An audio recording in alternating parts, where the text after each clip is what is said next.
Wuthering Heights, Audiobook. Chapter 16. About 12 o'clock that night was born the Catherine you saw at Wuthering Heights, a puny, 7 months child, and 2 hours after the mother died, having never recovered sufficient consciousness to Miss Heathcliff, or know Edgar. The latter's distraction at his bereavement is a subject too painful to be dwelt on. Its after-effects showed how deep the sorrow sunk. A great addition, in my eyes, was his being left without an heir. I bemoaned that, as I gazed on the feeble orphan, and I mentally abused old Linton for, what was only natural partiality, the securing his estate to his own daughter, instead of his son's. An unwelcomed infant it was, poor thing. It might have wailed out of life, and nobody cared a morsel, during those first hours of existence. Redeemed the neglect afterwards, but its beginning was as friendless as its end is likely to be. Next morning bright and cheerful out of doors stole softened in through the blinds of the silent room, and suffused the couch and its occupant with a mellow, tender glow. Edgar Linton had his head laid on the pillow, and his eyes shut. His young and fair features were almost as wreath-like as those of the form beside him, and almost as fixed, but his underscore was the hush of exhausted anguish, and hers of perfect peace. Her brow smooth, her lids closed, her lips wearing the expression of a smile. No angel in heaven could be more beautiful than she appeared. And I partook of the infinite calm in which she lay. My mind was never in a holy frame than while I gazed on that untroubled image of divine rest. Instinctively echoed the words she had uttered a few hours before, incomparably beyond and above us all. Whether still on earth or now in heaven, her spirit is at home with God. I don't know if it be a peculiarity in me, but I am seldom otherwise than happy while watching in the chamber of death. Should no frenzied or despairing mourner share the duty with me, I see a repose that neither nor hell can break, and I feel an assurance of the endless and shadowless hereafter, the eternity they have entered, where life is boundless in its duration, and love in its sympathy, and joy in its fullness. I noticed on that occasion how much selfishness there is even in a love like Mr. Linton's, when he so regretted Catherine's blessed release. To be sure, one might have doubted, after the wayward and impatient existence she had led, whether she merited a haven of peace at last. One might doubt in seasons of cold reflection, but not then, in presence of her corpse. It asserted its own tranquillity, which seemed a pledge of equal quiet to its former inhabitant. Do you believe such people are happy in the other world, sir? I'd give a great deal to know. I decline answering Mrs. Dean's question, which struck me as something heterodox. She proceeded. Retracing the course of Catherine Linton, I fear we have no right to think she is, but we'll leave her with her Maker. The master looked asleep, and I ventured soon after sunrise to quit the room and steal out to the pure refreshing air. The servants thought me gone to shake off the drowsiness of my protracted watch. In reality, my chief motive was seeing Mr. Heathcliff. If he had remained among the Leaches all night, he would have heard nothing of the stir at the Grange, unless, perhaps, he might catch the gallop of the messenger going to Gimmerton.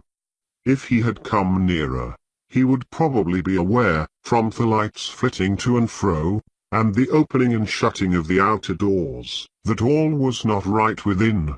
I wished, yet feared, to find him. I felt the terrible news must be told, and I longed to get it over, but how to do it I did not know. He was there at least, a few yards further in the park, leant against an old ash tree, his hat off, and his hair soaked with the dew that had gathered on the budded branches, and fell pattering round him. He had been standing a long time in that position, for I saw a pair of ouzels passing and repassing scarcely 3 feet from him, busy in building their nest, and regarding his proximity no more than that of a piece of timber. They flew off at my approach, and he raised his eyes and spoke: "She's dead." He said, "I've not waited for you to learn that. Put your handkerchief away, don't snivel before me. Damn you all. She wants none of your tears." I was weeping as much for him as her. We do sometimes pity creatures that they've none of the feeling either for themselves or others. When I first looked into his face, I perceived that he had got intelligence of the catastrophe, and a foolish notion struck me that his heart was quelled and he prayed, because his lips moved and his gaze was bent on the ground. "Yes, she's dead," I answered, checking my sobs and drying my cheeks. Gone to heaven, I hope, where we may, everyone, join her, if we take due warning and leave our evil ways to follow good. Did she take due warning, then? Asked Heathcliff, attempting a sneer. Did she die like a saint? Come, give me a true history of the event. How did? He endeavored to pronounce the name, but could not manage it, and compressing his mouth he held a silent combat with his inward agony, defying, meanwhile, my sympathy with an unflinching, ferocious stare. How did she die? He resumed, at last fain, notwithstanding his hardihood, to have a support behind him, for, after the struggle, he trembled, in spite of himself, to his very finger ends. Poor wretch, I thought, you have a heart and nerves the same as your other men. Why should you be anxious to conceal them? Your pride cannot blind God.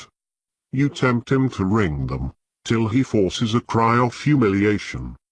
Quietly as a lamb, I answered, aloud. She drew a sigh, and stretched herself, like a child reviving, and sinking again to sleep, and 5 minutes after I felt one little pulse at her heart, and nothing more. And did she ever mention me? He asked, hesitating, as if he dreaded the answer to his question would introduce details that he could not bear to hear. Her senses never returned. She recognized nobody from the time you left there, I said. She lies with a sweet smile on her face, and her latest studies wandered back to pleasant early days. Her life closed in a gentle dream. May she wake as kindly in the other world. May she wake in torment. He cried, with frightful vehemence, stamping his foot, and groaning in a sudden paroxysm of ungovernable passion. Why? She's a liar to the end. Where is she? Not there not in heaven, not perished where? Oh. You said you cared nothing for my sufferings. And I pray one prayer, I repeat it till my tongue stiffens. Catherine Earnshaw, may you not rest as long as I am a living. You said I killed you, haunt me, then. The murdered do haunt their murderers, I believe. I know that ghosts have wandered on earth. Be with me always, take any form, drive me mad. Only do not leave me in this abyss, where I cannot find you. Oh, God. It is unutterable. I cannot live without my life. I cannot live without my soul. He dashed his head against the knotted trunk, and, lifting up his eyes, howled, not like a man, but like a savage beast being goaded to death with knives and spears. I observed several splashes of blood about the bark of the tree, and his hand and forehead were both stained. Probably the scene I witnessed was a repetition of others acted during the night. It hardly moved my compassion, it appalled me. Still, I felt reluctant to quit him so. But the moment he recollected himself enough to notice me watching, he thundered a command for me to go, and I obeyed. He was beyond my skill to quiet or console. Mrs. Linton's funeral was appointed to take place on the Friday following her decease, and till then her coffin remained uncovered, and strewn with flowers and scented leaves, in the great drawing-room. Linton spent his days and nights there, a sleepless guardian, and a circumstance I concealed from all but me. Heathcliff spent his nights, at least, outside, equally a stranger to repose. I held no communication with him still. I was conscious of his design to enter, if he could, and on the Tuesday, a little after dark, when my master, from sheer fatigue, had been compelled to retire a couple of hours, I went and opened one of the few windows, moved by his perseverance to give him a chance of bestowing unfaded image of his idol one final adieu. He did not omit to avail himself of the opportunity, cautiously and briefly, too cautiously to betray his presence by the slightest noise. Indeed, I shouldn't have discovered that he had been there, except for the disarrangement of their drapery about the corpse's face, and for observing on the floor a curl of light hair, fastened with a silver thread, which, on examination, he ascertained to have been taken from the locket hung round Catherine's neck. Heathcliff had opened the trinket and cast out its contents, replacing them by a black lock of his own. I twisted the two, and enclosed them together.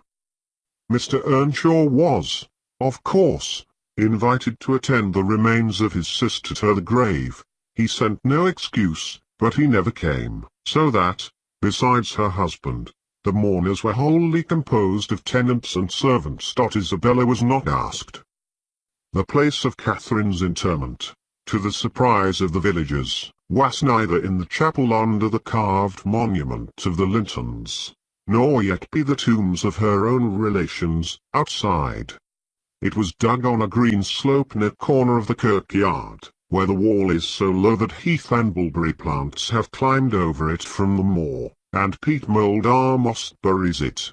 Her husband lies in the same spot now, and they have each a simple headstone above, and a plain grey block at their feet, to mark their graves.